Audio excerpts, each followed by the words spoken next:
What is life? Why am I here? How is it all connected, and how am I going to navigate this beautiful but crazy journey? I'm Sylvia and welcome to the Soul Sunshine podcast. Today I'm talking to Helen Mullan. Always having a passion for health and well-being, Helen took this to another level after some heavy life challenges made her rethink her purpose in life. On her path to self-development and healing, she trained in becoming a yoga teacher, meditation and mindfulness facilitator, and Reiki and sound healer. Taking the leap as a global recruiter to set up her own holistic practice, she now lives her purpose by serving others. Helen's appreciation deepened as she leaned into alternative therapies to support her during her fertility and pregnancy journey. As a mom to a gorgeous girl and holistic facilitator, she continues to promote her advocacy for these transformational therapies and self-practices. She is the co-founder of Bodhi Holistic Hub, a beautiful well-being platform where she is bringing the community a variety of holistic health practitioners and their beautiful modalities. Bodhi Holistic Hub provides the information and tools to help you find and book the right holistic practitioner for your needs. She is a mom, a wife, a holistic practitioner, a business owner, and overall an incredible human. So I'm so excited to have her here with me today.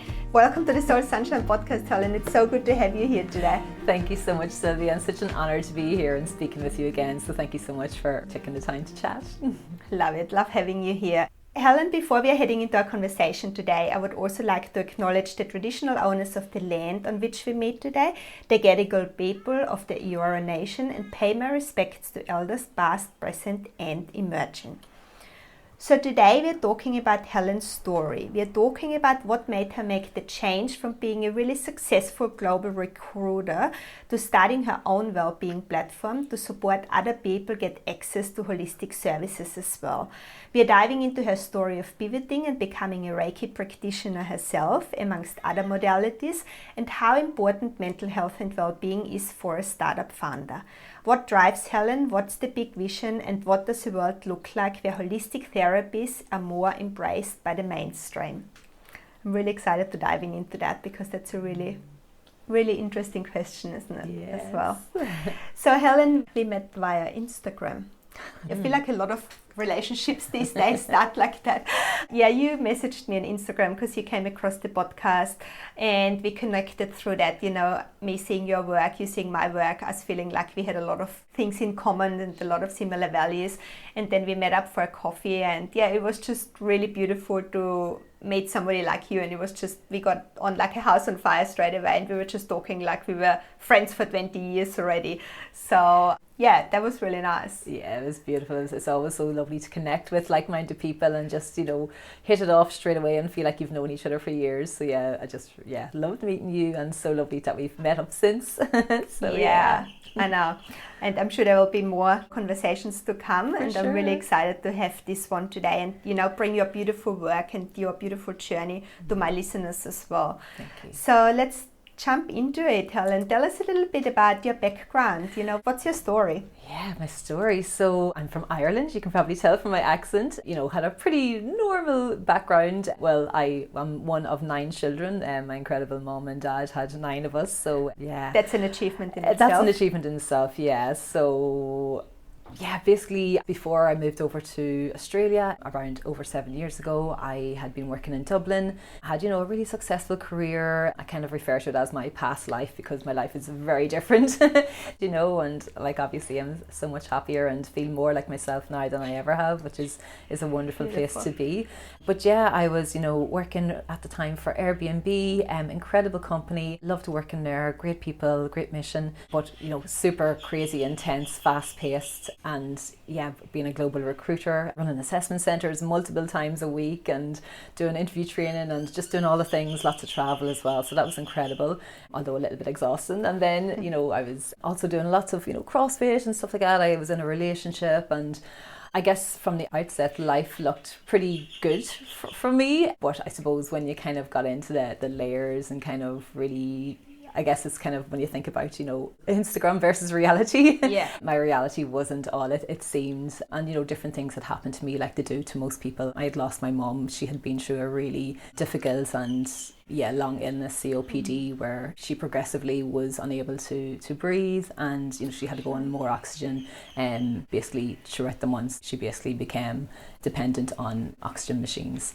which was just incredibly hard to see someone you love so much go through something like that and suffer and not be able to breathe. So yeah, there kind of was a few years of a lot of just very tough, and I guess that was a huge, whenever Mum passed, it was a massive blow to us all as a family. And I think there's still a lot of trauma, a lot of healing to be done that I hadn't done when I was, working in a fast pace and, burning the candle at both ends, going out and drinking and socialising and doing lots of exercise, but not actually being present and not being able to reflect on how I was actually really feeling. I was somewhat numbing things out. And then I guess, when I came down to it, things just weren't as the same.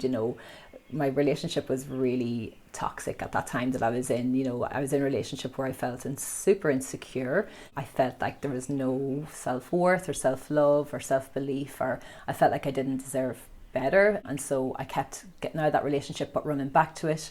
And because I just felt so just disempowered, and I felt that if I'm not in this relationship, like the fear of being alone was bigger than the sadness and like the unhappiness that I had, which is so crazy when I think about it now, to think about that sentence. Like, I was willing to be so unhappy rather than have a bigger fear of being by myself and having to be single at 33, which is still so young. But just lots of different things. Like, work was so crazy. Like, it was, I had an anxiety attack at work as well, which kind of really made me stop to pause. And that's when I guess my healing journey began, and I started to unravel and started to look inwards to see what was actually going on here. And I was able to then break free from that relationship for good and just start to turn my life around in a really beautiful and profound way. Thank you for sharing that with us so vulnerably as well. So were you always really interested in the alternative modalities that are out there, the Eastern modalities that are out there, or was that a point in your life where you went looking for something different rather than all the things that you knew already? Yeah, I dabbled in yoga and that before, but I definitely was seeking something at that time. When I had gotten out of that relationship, like, I just knew that I was going to continue these patterns. I was going to continue to attract the same people who weren't right for me, and I was going to continue to drink at the weekends and just not heal in the way I needed to. And at that point I really knew, like, from this catalyst, that I needed something. And I basically had a conversation just with my sister-in-law, who was really into Reiki and holistic health. And I didn't really know anything about Reiki at that time, but once she had a chat with me around it, basically I was like, oh gosh, that sounds really incredible. So I started researching it, and I found myself on the level 1 course the following week. There was a course happening, so I did my level 1 course. And I was like, oh my goodness, like, there was different things that happened within that training that were so profound. And I was like, wow, there's actually really something in this. I felt so calm and so at ease and so at home. And after the level 1, you have to do 21 days of self-practice. And as cheesy as it sounds, like, after or within those 21 days, life just started to transform in the most beautiful of ways, and things started to shift, and it felt like the universe started to align for me. And it was really the turning point of my life and how I was introduced to the holistic space. Beautiful. So did you just jump straight into the training? Didn't you even go and try it out before? You literally just jumped straight into the training. It's just like part of my character. I'm like all or nothing. I'll jump in and I'll ask questions later. I'll always put my hand up and then oh no, what have I done? And no, I signed up for it. It just felt right, and it was probably one of the first times I was able to slow down and listen to what intuitively felt right. This felt so right. So I booked it and I went on the course the following weekend. That's amazing. I can't even believe that, because usually you would say, oh, I'm going to go and have a session and see if I like it, and then I might look into who does it. But I love that you're just all in. I had a lot of healing to do. Sense. Strong sense that was calling you, right? So talk us through a little bit about, we're going to get into what Reiki is in a minute, but before we do that, talk us through, you said you found there was a lot of changes within those 21 days, of self-practice. How did that feel? How did you feel like things were shifting and things were just suddenly starting to align from, a higher point? I felt connected, and just having the time to do my self-practice meant time of me coming into stillness and just a deep sense of connection to myself and my body and mind, which, you know, hadn't been present for a long time. And at that time as well, I'd actually gone over to Singapore to work, and one of my friends had accompanied me as well because she was working on a different team out there. So we went to go out to recruit for basically our Asian offices, our APAC offices. So I was doing my kind of self-practice every night in the hotel. But you were still working for I was Airbnb. still working for Airbnb, yeah. And, you know, I'd go and I'd do my self-practice at nighttime, and things kind of were happening, I guess, in the background that I probably wasn't aware of. But, you know, this all led to kind of how I moved to Australia. Like, we ended up going over to Sydney for a weekend for St. Patrick's Day. And then I rekindled with my friend who I'd known for years, who's now my husband and father of my beautiful little girl. Yeah. So things just started moving and shifting, and yeah, it was, I can't explain it, to be honest, and I don't need to explain it. I just had faith that everything was working out, and just everything seemed to shift and move with just such ease as well, and such flow, and I just felt so connected. And I just knew there was something in, you know, the Reiki, the energy healing, the being able to connect to myself, and I knew that that was the path that I wanted to delve more into, because it felt so good. I could feel the transformation happening, and I knew I was on to something great here, so I wanted to continue that. Beautiful. Yeah, I was just going to say, it sounds like you were in real flow, and you were just trusting the universe that everything's going to, you know, unfold in the right way, and things were just coming to you as you were doing that self-work. Beautiful. And so when did you then make the jump, you know, from being at Airbnb to actually practicing Reiki? Yeah, it took a while. You know, I was kind of standing on that cliff edge and just waiting to jump, take that leap. And then, you know, I was kind of doing Reiki on the side. I'd set up my business, but I was doing it like in evening times, weekends, you know, even in the Airbnb office. The way you start, right? Yeah, just the way you start. You know, I'd practice on anybody, you know, family and friends when I was at home, but also friends in Australia. And I'd set up a room in Airbnb at lunchtime so my colleagues could come and book in for like Reiki sessions, and, you know, I'd have the music and the incense, and they just loved it. It was beautiful. So I was just trying to get as much practice as I could. Yeah. And then I continued with my levels, and then I went to become a yoga teacher as well. So I did my 200 hours there, and then did yin training. And then I wanted to just to help. I started kind of seeing more external clients as well, people who weren't friends, you know, or family, or through word of mouth. You know, people started booking me externally who I didn't know, which was like, oh, this is different. And I was meeting strangers, but they were leaving as friends. And then I became a meditation and mindfulness teacher as well, because I just wanted to have as many tools as I could in my tool belt to be able to help people in whatever ways I could. And I got out of those, you know, trainings myself so much more than I ever anticipated. I was initially doing like the meditation and mindfulness training to help others, but what I got out of that was so profound in itself as well. So then I guess in terms of Airbnb, the pandemic came, Airbnb were kind of restructuring and pulling back, so there was a huge redundancy taking place.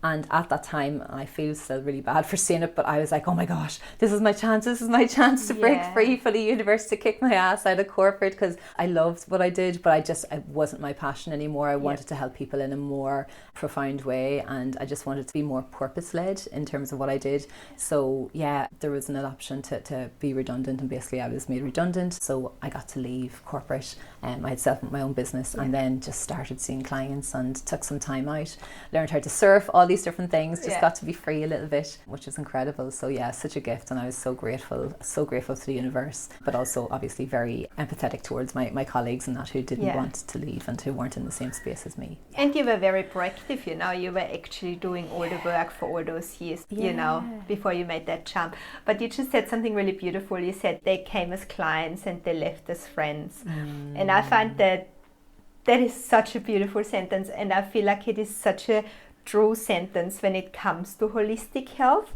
You know, when you go, like, I mean, I feel like I've tried everything under the sun as well. Not everything, but a lot of things.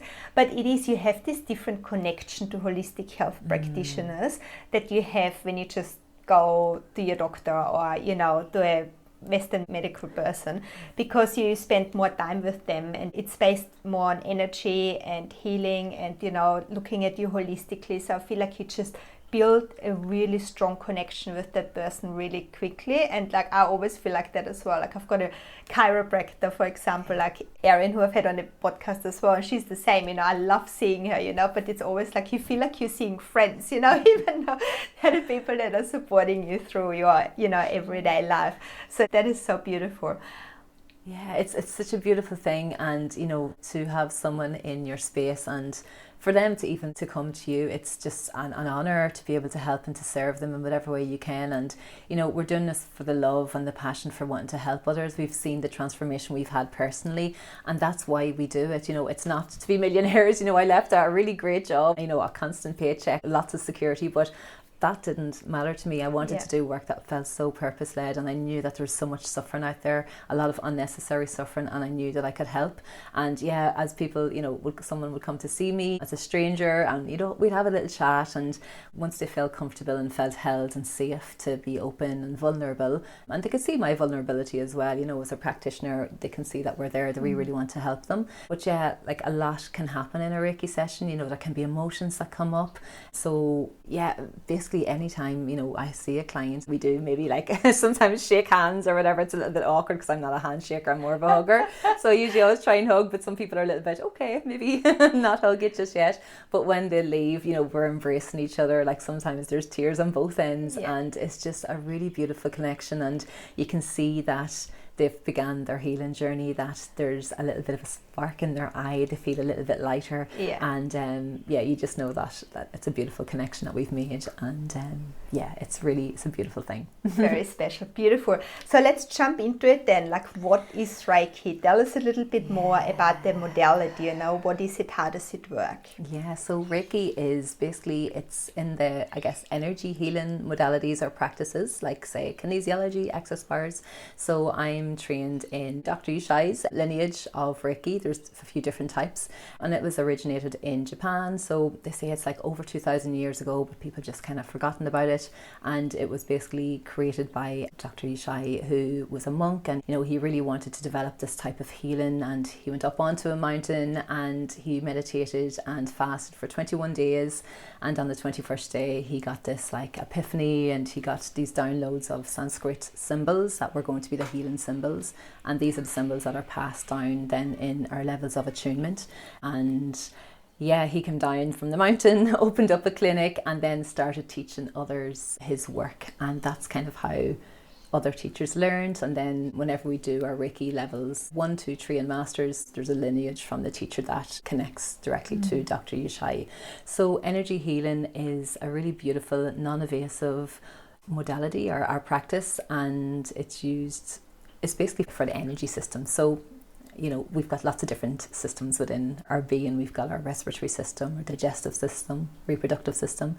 We've got an energy system. We're all made of energy. We're human beings and we're all made of energy. Like when you look into a telescope and kind of really narrow it down, like it's energy molecules, you know. So the way I like to explain it in kind of simplified terms is energy should flow easily in and through us. Like if you were standing up, there should be like, if you imagine this clear pipe running from the crown of your head down to your feet, energy should be able to flow up and down our body, in and out. There shouldn't be any blockages or anything like that. However, because life happens and, you know, we've been conditioned, we've got childhood beliefs, we've been told we're not enough, we're not worthy, we've been through heartache, we've been through grief. We're carrying a lot of stuff from, you know, our past, from others as well, stuff that we're, you know, carrying.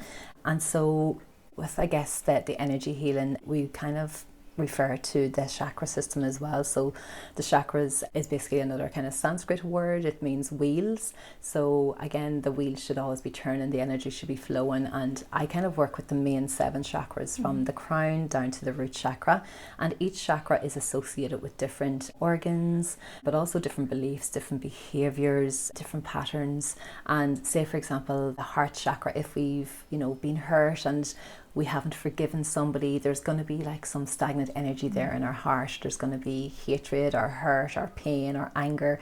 And going back to this, I guess, cylinder pipe, you know, if there is stagnant energy around the heart area, there's going to be like this grit, this sand, this gravel, which isn't allowing the flow of energy to move up and down and freely as it should be.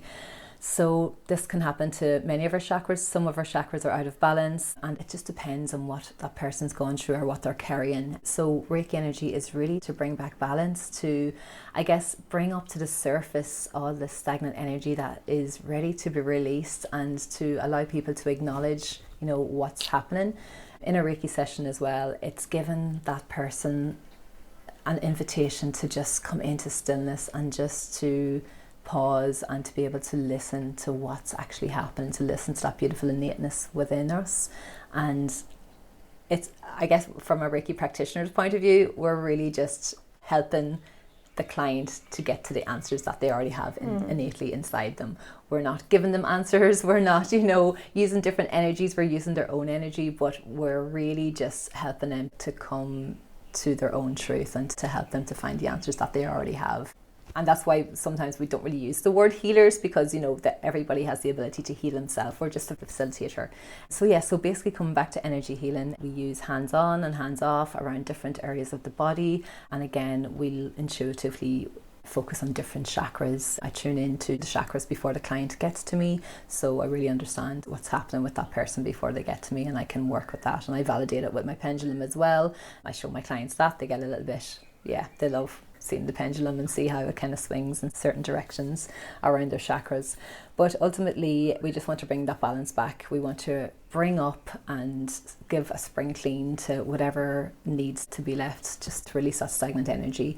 And that's pretty much what a Reiki is. So it's really helpful for people who suffer with any anxiety, or can also help with pain management, things like depression, and just overall balance and well-being as well. And it's becoming more, I guess, accustomed to be brought into different healthcare systems as well. So it's been brought into a lot of hospitals to help with chemotherapy patients and to help in their recovery as well. So we're starting to see it kind of come more into Western medicine, which is essentially it's complementary medicine. Beautiful. So it should be used. Yeah.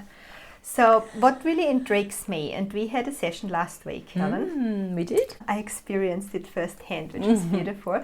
What's one of the things that really intrigues me is when you say, you're tuning into a person's energy. You asked me as well before I came to you, what's your birthday? And then based on that, you tune into my energy and you look at my chakras, and you kind of can already see, where things are happening and what's happening. And then when I was there, you used the pendulum and you made sure that, what you were getting in the first place was the right thing, and, just to verify that. How does that work?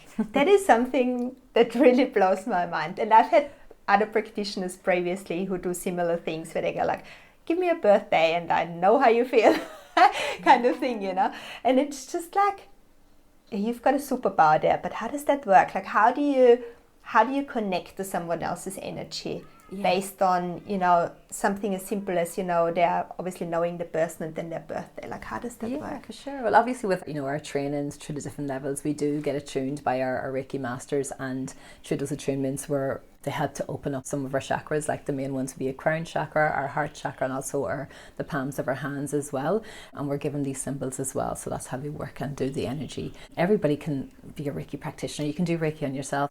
Everybody has the ability. It's not like I'm special in any sort of way, far from it. So everybody has the ability. But with regards to, before a client comes to me, I just want to make sure that I'm grounded as well, and, have a really safe space, and, call in different energies to work with as well, like the energy of self-love, the energy of self-belief, the energy of ease. So I kind of set the scene, set up the room with these beautiful energies. It's energy, sometimes because people can't see it physically, it's not tangible. I know. It's hard, and there are people who are skeptical, which we understand. I really believe in it. I'm just always really intrigued, for sure. You can't see electricity. Yeah, exactly. Yeah, I really believe in it. Sure. We all just know, walking into a room where there has been an argument between two people, and you walk in and you just straight away, you're oh my God, this feels really icky in here. So there is that, You can feel it. You can feel that, the heaviness, the energy, if you're sitting beside somebody and oh God, it feels like this person's angry, or you can't quite put your finger on it, but something's, exactly. not quite right. Or if you go into their energy when someone's really happy, it's oh my gosh, you don't even, But with regards to, as a practitioner, it's all about just trusting It's very much about trusting that intuition, like those little prompts that are coming through. So whenever I have your date of birth and like your photograph, I just kind of do my own little grounding and connecting in, and just to get a feel for what's happening. So again, I'd meditate beforehand and just kind of say, okay, Sylvia's coming, okay, what's happening with Sylvia? Where can I maybe help her today, or what's kind of needing some attention? And straight away, just the throat chakra or something, a certain chakra will just appear in my mind. It could be blue, it could be the throat. And I'm like, okay, throat chakra, okay, and maybe like the crown chakra, or it just depends, on everybody's completely different. And again, I always like remove the ego as well, just so I'm working from my heart space. So it's just pure love and intention where I'm working from. So with that, then I'll validate it with my pendulum. I'm okay, I'm going to go down through, and I'm just pretending that I'm actually hovering kind of a pendulum over the different chakras on your body. So I'll ask it, okay, root chakra, is it opened, or is it, out of balance? And again, it'll swing one way or the other. I'll kind of set that up to connect with your energy before you get here as well. So basically the pendulum's going to swing one way, and if there's something out of balance, it's going to swing the opposite way. So it would usually always like be aligned with what intuitively has come to me before I use the pendulum, and I just kind of take note of those.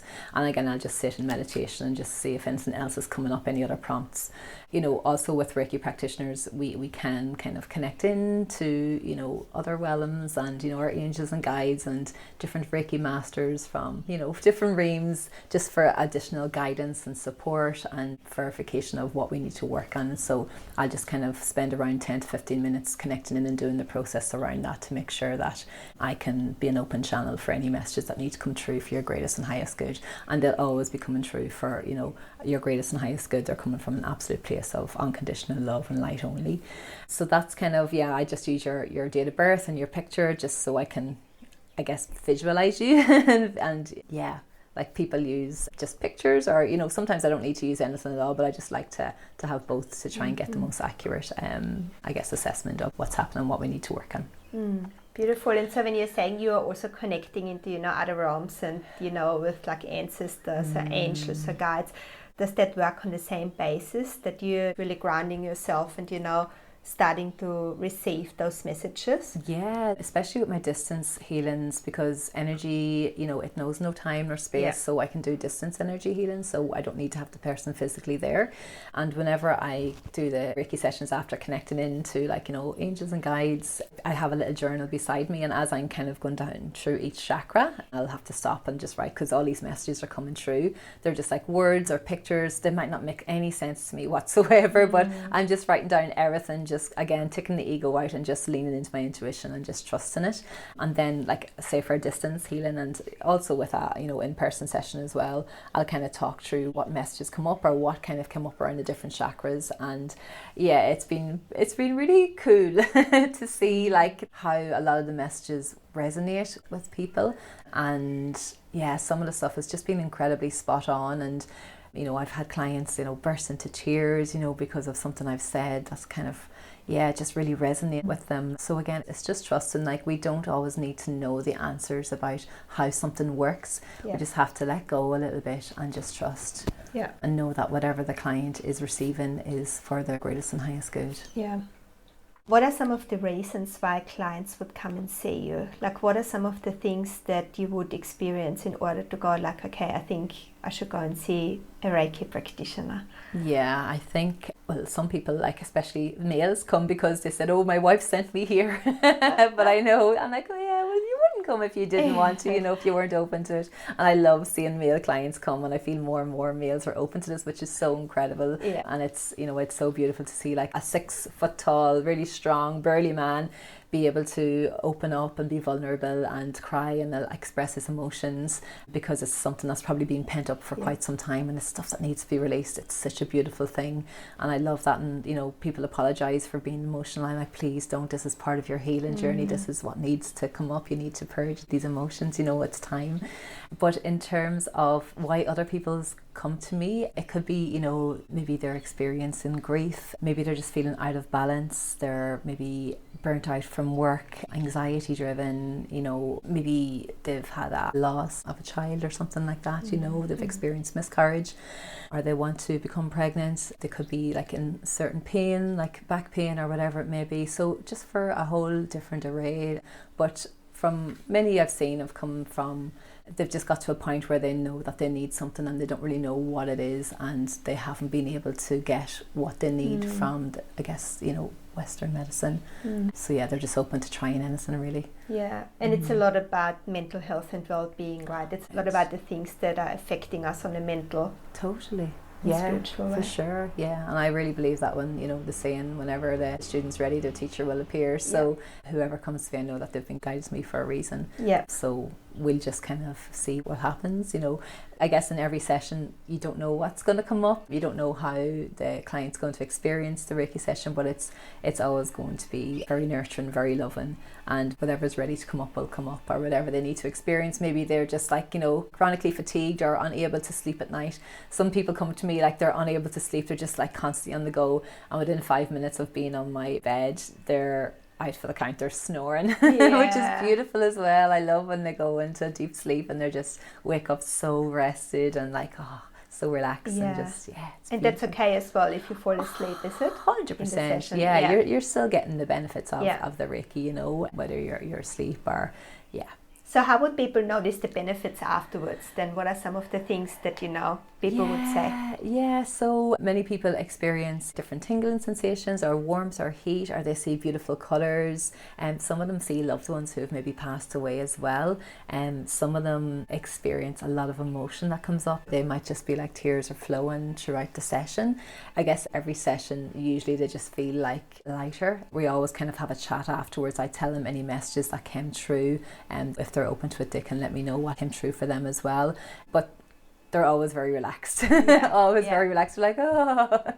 So, you know, if that's the only thing they take away from it, then that's what they needed. But that's what happened to me. I was like, I went away and I was like, I'm just so relaxed now. And calm, you know, that feeling of real calmness, which then changed over the next day or so. And I went into a bit of an emotional state, but then it evened out again. And then I've just had a really nice, I've had a really good week after our session, where I've been a bit like frantic lately, which has also come up in my healing. And then like this past week, it's kind of gone back into a bit of franticness, and then it's just really calmed down. And now I'm feeling really good now. Yeah, it just gives us a time to pause, to connect to ourselves. You know, how often do we check in on ourselves and say, okay, Helen, how are you feeling today? Or Sylvia, how are you feeling today? How's your body? How's your mind feeling? You know, and we very rarely do that. You know, we don't have the time, right? Or we don't make the time. We don't make the time. You know, we can call up a friend and ask how they're doing. We can be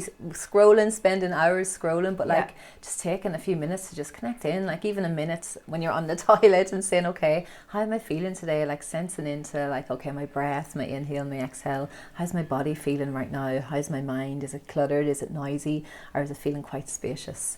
And that's the beauty in Reiki. It just gives you time to come into stillness and to pause and to connect and listen innately to those little subtle signs that you might be getting that you kind of ignore or haven't been able to hear because there's just so much going on. Life is so busy. And then, because the other thing that might be the reason for that as well is that we sometimes don't even want to listen, right? Because sometimes the things that do come up might be uncomfortable or not very nice. So it's like, I'd rather push that away and just keep on going, you know. Yeah, but the more we push and suppress, you know, it's like, you know, a loaded suitcase that's gonna explode. It's gonna come and bubble to the surface, you know, if we don't address it. And like it is gonna catch up on us. So it's just a matter of, okay, let's bring up, let's kind of connect in. Well, how am I feeling today? Why am I feeling this way? Maybe even getting a journal out, writing, you know, just letting the pen flow, just to see, okay, how am I feeling? Why am I feeling like this? What's kind of the factors surrounding this, and what can I do? There's lots that we can do, you know, and it doesn't take time. You don't have to be like sitting cross-legged for 2 hours like almond or chanting. It can be just 5 minutes of mindfulness a day, or even when you're eating mindfully. But it's so important, especially in today's society when we're oh, we're just rushing. It's just fight or flight mode all the time. Just go, go, go, go, go. And it's a daily reminder, even for myself, you know, there's so much, like I'm a mom, I'm trying to manage a business, trying to be a good wife, trying to just juggle and be a good role model and not let anybody down, but also try to be there for myself as well, because if my cup is empty, then I'm going to be a shitty person that day, you know. I'm not going to be present. I'm not going to be, you know, I'm going to be erratic and I'll be snapping at my beautiful partner, and that's just not the way I want to be. And we just need to take some moments throughout the day just to like come back home to that beautiful essence that we all are.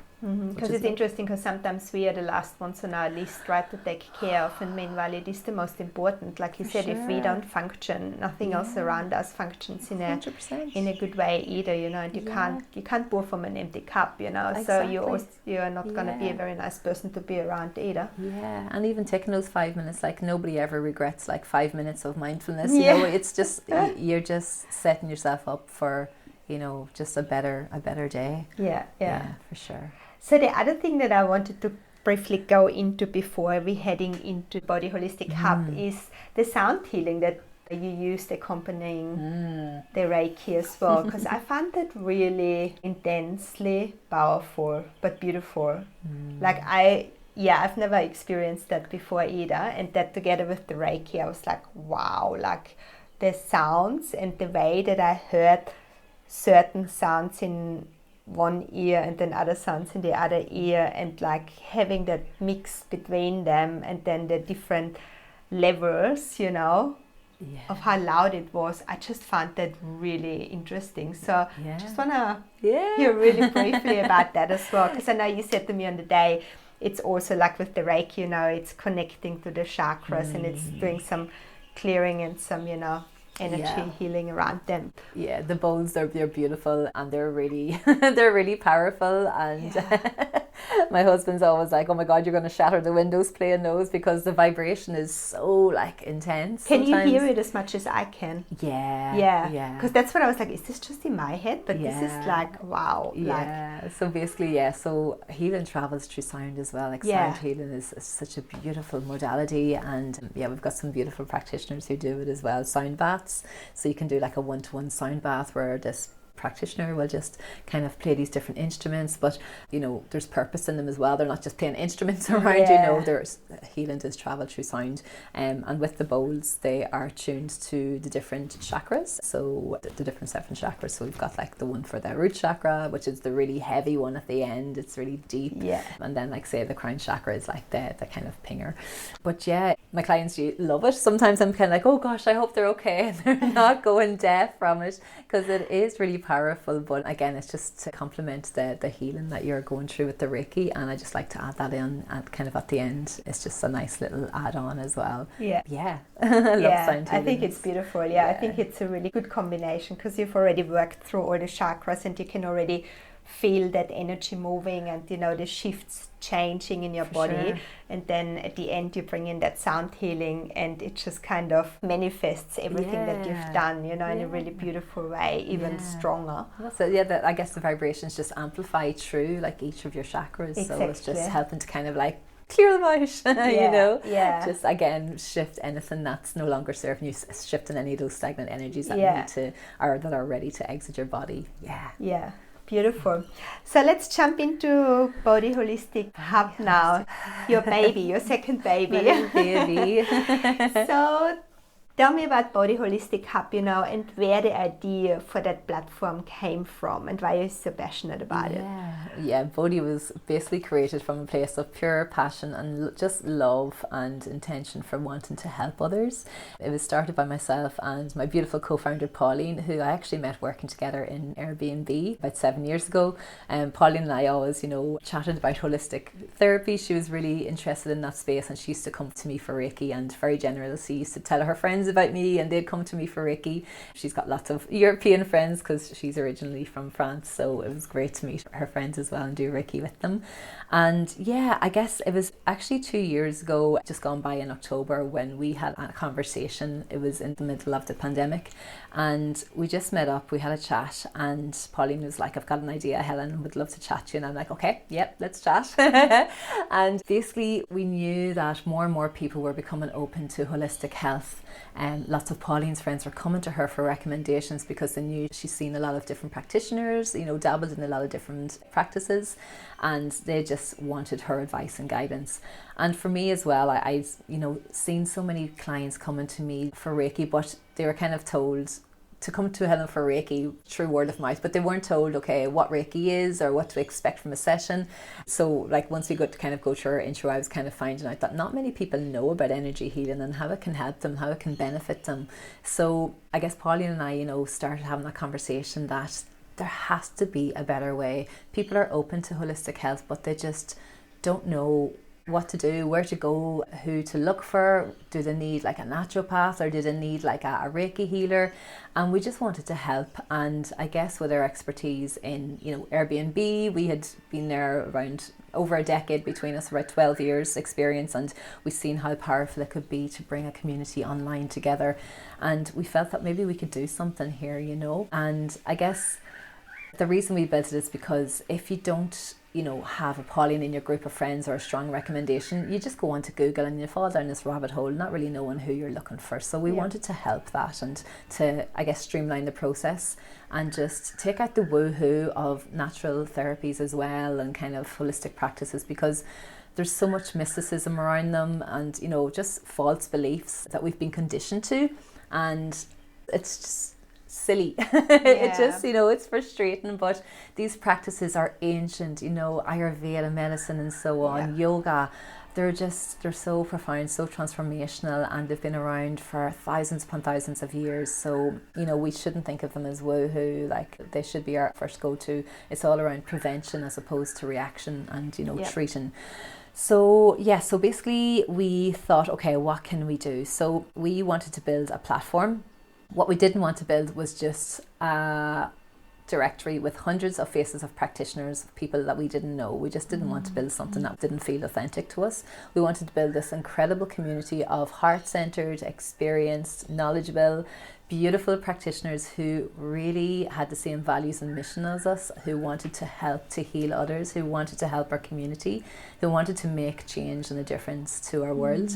And so we got to work and we wanted to create this platform where these are practitioners who we've fully vetted, fully verified, we've met in person, we've really gotten to know, and we're partners. It's not Pauline and I against our practitioners, we're very much partners doing this, building this collective together.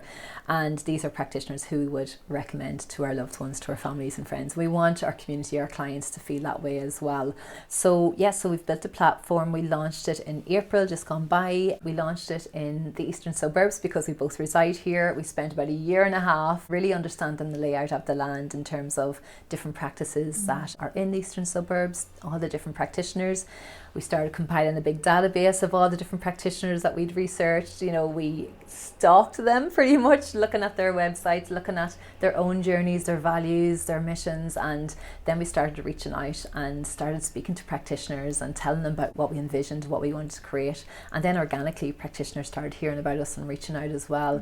So at the moment we've got over 80 practitioners live, and we've about 30 who are onboarding with us at the moment. Practitioners from, you know, hypnotherapy, acupuncture, naturopathy, Reiki energy healing, sound healing. Yeah, it's just an incredible, beautiful community. Beautiful. So tell me, how does the platform work? So Bodhi Holistic Hub, it's a platform to being able to search and find, you know, a practitioner that is going to help you for your particular needs. And you can come onto the Bodhi platform, you can search by a concern that you're having, whether that's backache or, you know, endometriosis. You can also search by your practice if you're familiar with different holistic health practices, or you can search by location. Basically, you can find all these practitioners that will come up in your search, and you can have a look at their profile. You can book a session with them directly. Everything everything will be handled through the platform, and knowing that you're going to be meeting and working with a practitioner who's been verified, vetted, you know, they've got all their accreditations in place and they've got the right values that are aligned with, you know, our mission of wanting to help others as well. And we do a lot with our practitioners, so we do events and that together as well, and we just really want to nurture what we have and help our clients to get to the right practitioner, to be able to help them to get to the root cause of what they're dealing with. We hear from so many clients and so many practitioners that people have come to them as a last resort because they've been from pillar to post, they've been from doctor to doctor, been on so many different medications and nothing's worked for them. They're in chronic pain, you know, they're dealing with anxiety, you know, perimenopause or menopause, they're dealing with so many different concerns, and they just haven't been able to get the help that is able to really get to the root cause. And this is where holistic health comes in.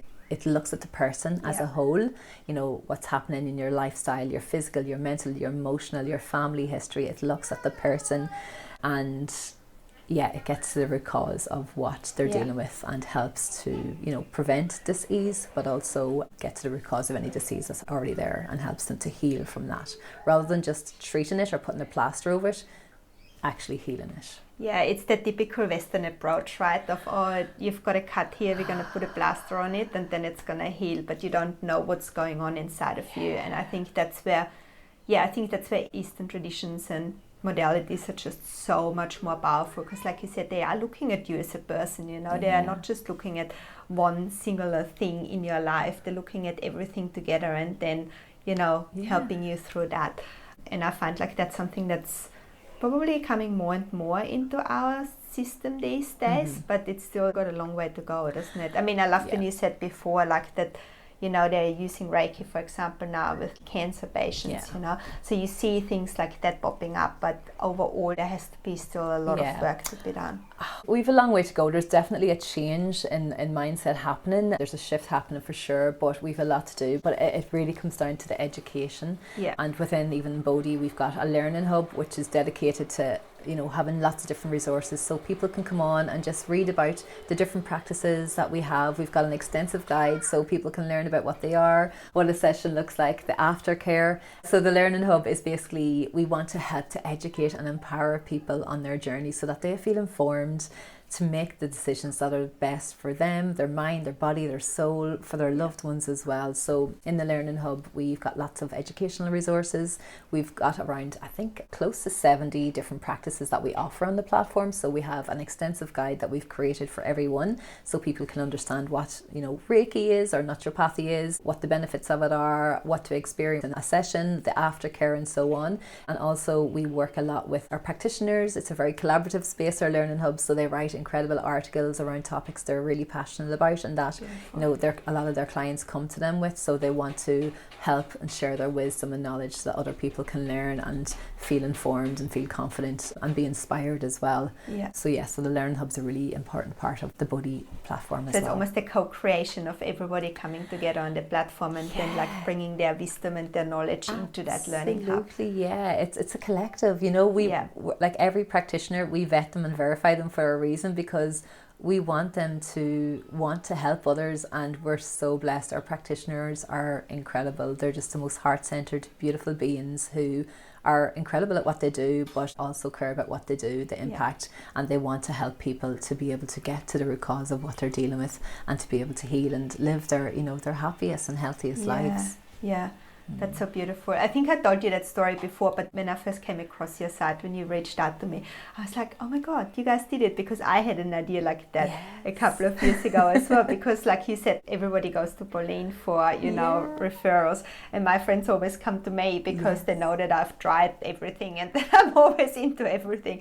So they're always like, oh Silvia, do you know somebody for this, or do you know somebody for that? And I had this discussion with my husband a couple of years ago. I was like, oh, I should put together a website where just, you know, put all the different practitioners and people that are out there up on the website. And then you guys did it, and I was like, oh my God, this is awesome. Like, and it looks amazing. It is amazing. I just love what it stands for, you know. And I love that process as well that you're going through in terms of, you know, I don't just send you an email and you put me on your website, you know, like you said, you really meet the people, you see how their values align and what they're doing and how they are serving the community. And then if it's the right fit, you know, then they're going up on the website. And I think that is such a beautiful Yeah, that is such a beautiful thing, because you can really then trust that those people are really good and are really gonna take care of you and look after you, you know. Absolutely, yeah. And it's so important, you know. We always, no matter how much we evolve and grow, we always want to have a touch point with our practitioners. It's so important to us, because that's what we're built on. We're built on that community and that sense of love and trust and that wanting to help others. So it's so important that we vet and verify and, you know, check documentations and all that kind of stuff as well.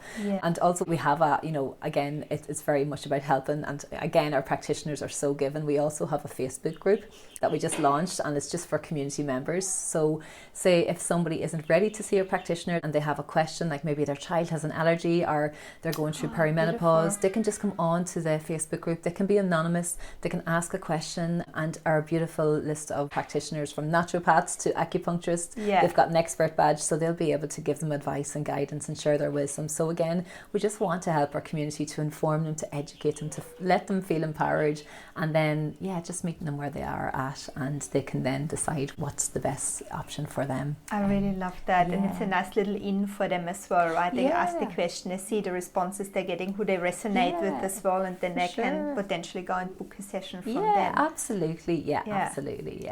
So we're really excited about that, because we know we're going to be able to impact more people and touch more people's lives, and that's ultimately why we're doing what we're doing, you know, so it's to help others. So So what's the big vision for Bodhi then? The big mission, gosh, we just want to get to a place where holistic health is easy and it's accessible to everybody. Everybody can benefit from holistic health, you know, from mothers to daughters to sons to fathers to, you know, our kids, our animals even, you know, there's a lot of animal communication, Reiki for animals, you know, our pets are such an integral part of our lives as well.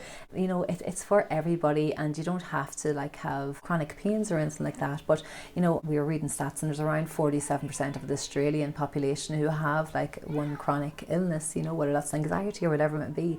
Like that's nearly half of our population. And, you know, also from different studies, there's been case studies on 64% of the population who were interviewed who used holistic health. They said that from the previous year, their health has really, really improved from using different holistic medicines and different holistic health. And from my own story as well, my fertility journey, you know, that was so profound, and that was kind of like a catalyst for really building Bodhi as well. When I felt super disempowered going through my IVF, all that kind of stuff, and I wanted to go down the natural route, and I was told no, IVF's the only door for me because of my age, my lazy ovaries, I had endometriosis, all that kind of stuff. But IVF wasn't working. It's incredible for so many people, but it wasn't working for us. And when I went down the natural route, 3 months of acupuncture, Chinese herbs, cupping, you know, you're so blessed to be pregnant.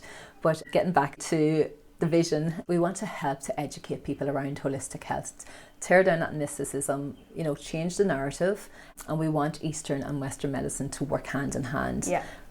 With our Eastern medicine, it's complementary, you know, it shouldn't be thought of as alternative, you know, it can't be one or the other.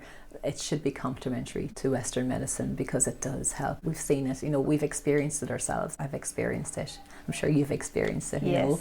And we want, like, I guess, bigger picture thinking. You know, we want to work with the policymakers, change legislation, also work with the health insurance, you know, to have more of these practices on so that people can get rebates and so on. Because I know that obviously we can claim for acupuncture and physio and chiro, but why can't we claim for like hypnotherapy, you know, especially with all the different mental illnesses happening at the moment, you know, it's so amplified, and there's just not enough being done about it. And a lot of that is because of the resources that people have. You know, it can be expensive to seek these treatments, and, you know, when you're kind of doing it alone, the fact is that you're just going to go to your doctor and do what you're being told to do, or, you know, do whatever tests or take whatever medication, because that's all we know. You know, people only know what they know, but we need to make them more accessible for people. We need to make holistic health accessible and easy for everybody to avail of, because it's so important and it's so transformative.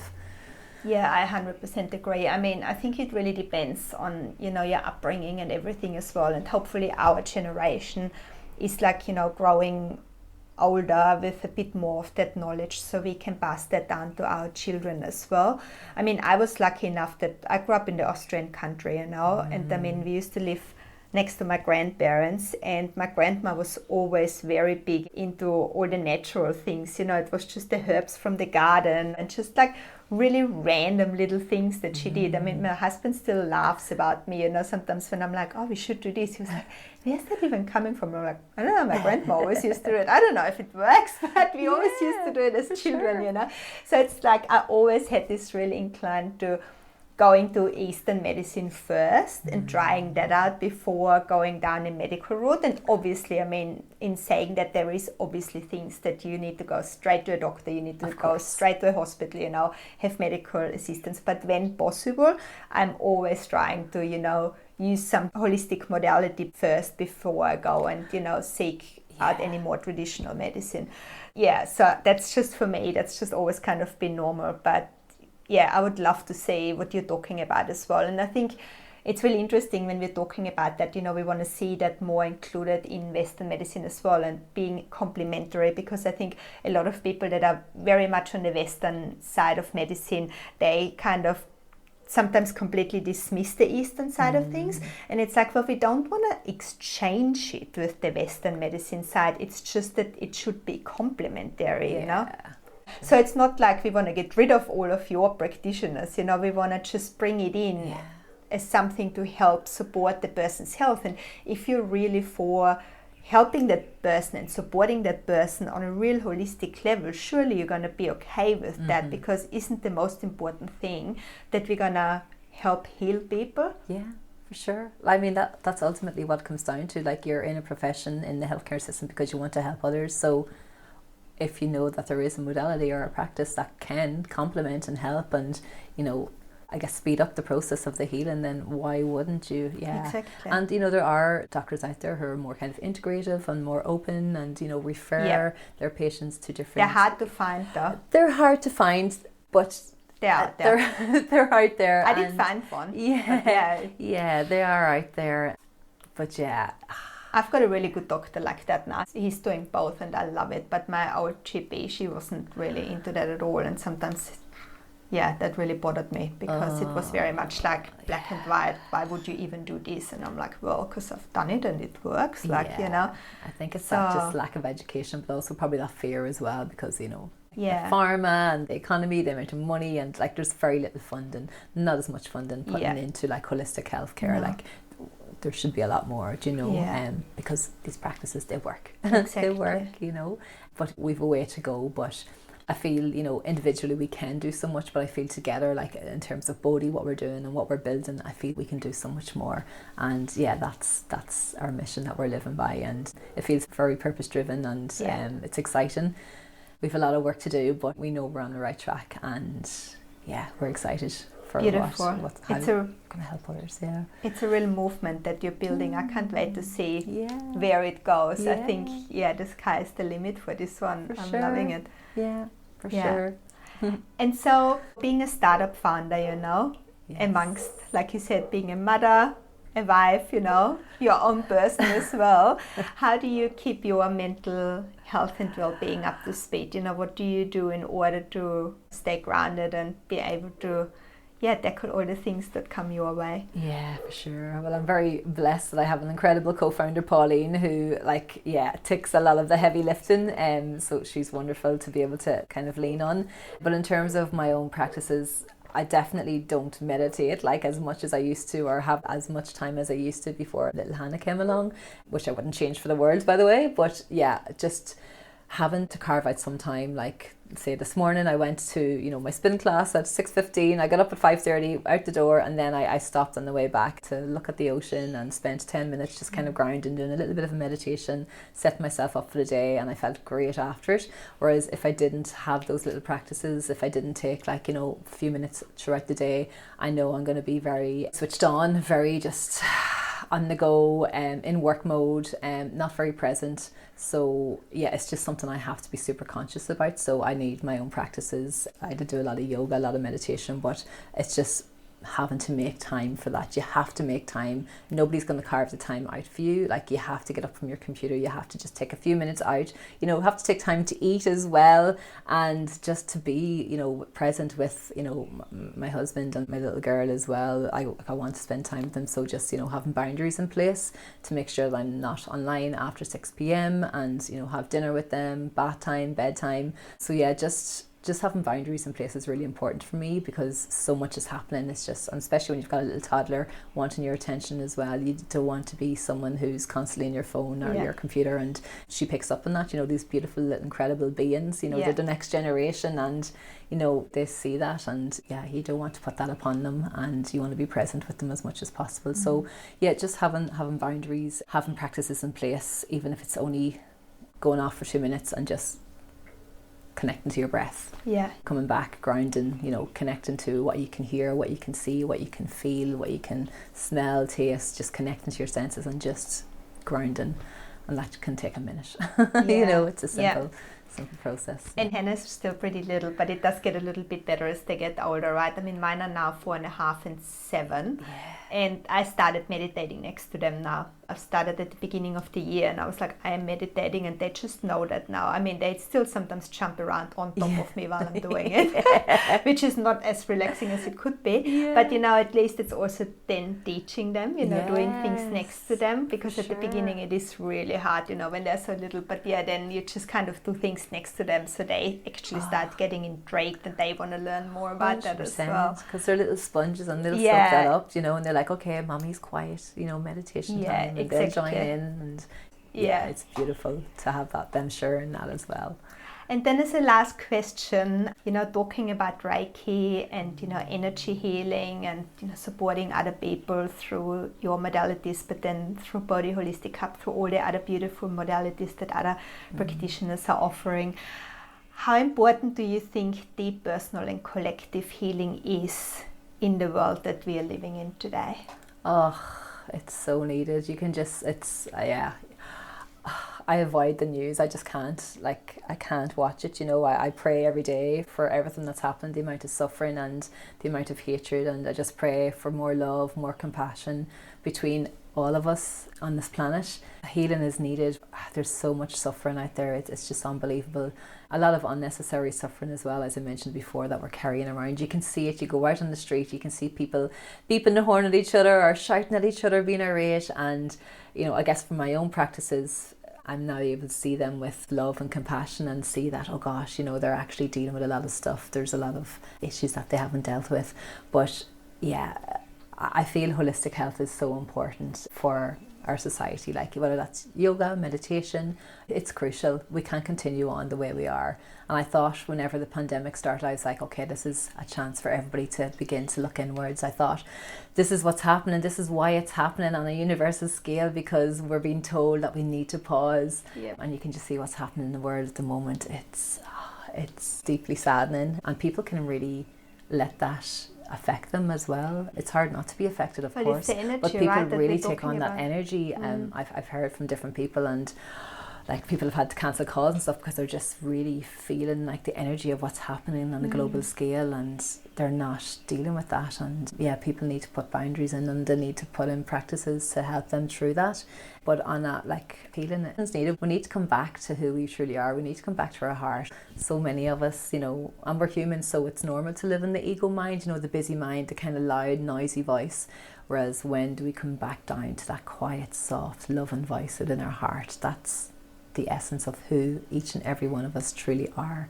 Just a lot of us have forgotten about that. Obviously, you know, what's happening at the moment, the atrocities, the people in leadership there, obviously they're just in pure ego mind, they're not in heart. Yeah. Is it gonna happen in our time? Probably not, but you know, for our kids, we do hope that there's a massive shift. A shift is coming, and it has to come. We can't continue the way we are, but we're hopeful. You know, we're hopeful, and where there's hope, where there's hope, there's life, right? Yeah. And it's, if everybody does their own little bit, because I think that's another misconception. People go like, oh, what am I going to change, you know, in the context of it all? But I think talking about, you know, energy today and the fact that we are all energy, it's like, well, if you keep your energy in a positive, loving, nurturing space. Like that's what you're emanating out into the world. So if people can do that, you are having a big impact in the world overall, For sure. And just being, accountable. We don't have to be happy, jolly, positive, No. But just taking time to okay, I'm feeling a bit shitty today. Why am I feeling shitty? Taking some time to okay, let's kind of unpack here. Let's see what's going on, and then trying to get to the resolution of why you're feeling that way, and then trying to turn that around. But it's about just acknowledging our behaviour and being able to reflect upon that, and then that will kind of change our perception and how we move forward and how we kind of respond instead of react. From my own meditation and mindfulness, that's the main thing that I took away. My perspective started to really change. I started to become more responsive rather than just reactive. Yeah. I started to pause more and just kind of even hear the little ego voice, being giving out to myself or put myself down or judging others even. That's kind of all started to quieten down and I'd become more conscious of it. And if we could all be that conscious of that little ego voice and more so focusing on our beautiful heart space that we all have the capacity to do, what a beautiful world we'd all live in. Yeah, beautiful. Helen, thank you so much for our conversation today. It was so lovely to have you here, and it was so lovely to hear about, your story, your journey, the beautiful work that you're doing as a practitioner, but also the beautiful community that you and Paulina, in the process of building. Thank you. Thank you so much, Sylvia. I appreciate it. Thank you. So, the main 3 pearls of wisdom that I'm taking away from today, there's obviously so much good content in there, but the main 3 things that I think we need to remind ourselves is, as the first one, Reiki is really a modality that uses your own energy, that practitioners work with your own energy to get that flowing again and making sure the energy is not stuck in any of your chakras and it's flowing up and down beautifully. And if it is stuck, bringing that energy to the surface and letting that go and releasing some of that stagnant energy. So it's really about making sure that you as a person are aligned with your energy and that it's all flowing in a beautiful way. The second one is, talking about energy healing. For some people that can sometimes be a little bit hard to comprehend because it's something that you can't really specifically see. But I think it's about, not always knowing all of the answer and just trying things out and knowing that they work. There is lots of things in life that we can't put our finger on how they work or how it's exactly happening, and still we believe in it. So I think, just having an open mind towards modalities like energy healing and knowing that you don't need to understand it in order for it to be effective for you as a person. And then the third point is, talking about holistic health overall and how it's something that we would really love to see more implemented in, the current system. And it's not that it's going to get rid of the Western medical system, but it's just like a complementary system to help, people to find the causes to some of the sufferings that they're experiencing. So having holistic health as a complementary tool, in your toolbox when there's something going on with you, and then having a platform like Bodhi Holistic Hub, you can go and you can find beautiful practitioners. And like Helen said, based on, what's the problem that you're having, what's the modality that you would love to experience, and working with people that see you as a whole person and not just as the problem that you're having. So I think these are the 3 points that came out for me today that I would love to take away, because it's like we said, healing is such an important thing for us in this day and age, and I think if we can bring some of that into our everyday life and pause, rest, reset, and use some of those modalities to help us do that, I think that is beautiful. For sure. So Helen, if people want to get in touch with you, what's the best way to reach out to you? Yeah, so there's different ways. So if you're curious about holistic health, have a look on our website at www.bodhiholistichub.com. And if you would like to join our Facebook group, if you have any questions or concerns that you have personally or about a loved one, you can jump into the group and join and ask any questions. We'll put the link in. I'll put the link in the show notes. Yeah, perfect. Yeah. Otherwise, follow us on Instagram at Bodhi Holistic Hub. Otherwise, you can email us at hello@bodhiholistichub.com. Perfect. Thank you so much, Helen. Thank you so much, Sylvia. Really appreciate your time. Thank you for sharing a message. Thank you. So yeah, if you are interested in what you heard today from Helen, get in touch, send her a message, have a look at Bodhi Holistic Hub, see what speaks to you. Like Helen said, there's so many different holistic modalities out there that people are working with. Just go and have a browse and see if something resonates, or if a particular person resonates with you, and maybe have a look at that next time that you've got something going on where you feel like maybe a holistic approach is going to be the right one here. So I will put all of Helen's contact information in the show notes so that you can find them and you can get in touch with her. Thank you so much for listening, everybody, today. I really hope you got something out of this episode today. There was so much beautiful knowledge and wisdom in there. We talked about Reiki as a modality. We talked about generally holistic medicines and how that could really transform the way that we are living and the way that we can heal ourselves in a world that is increasingly getting more challenging, it seems, and how we can find our center in everything that's going on around us. Please do share the podcast with your family, with your friends, or anyone you think might benefit from the insights that you've heard today as well. I really hope this episode brought some sunshine to your soul. I'm sending love and light your way, and until next time.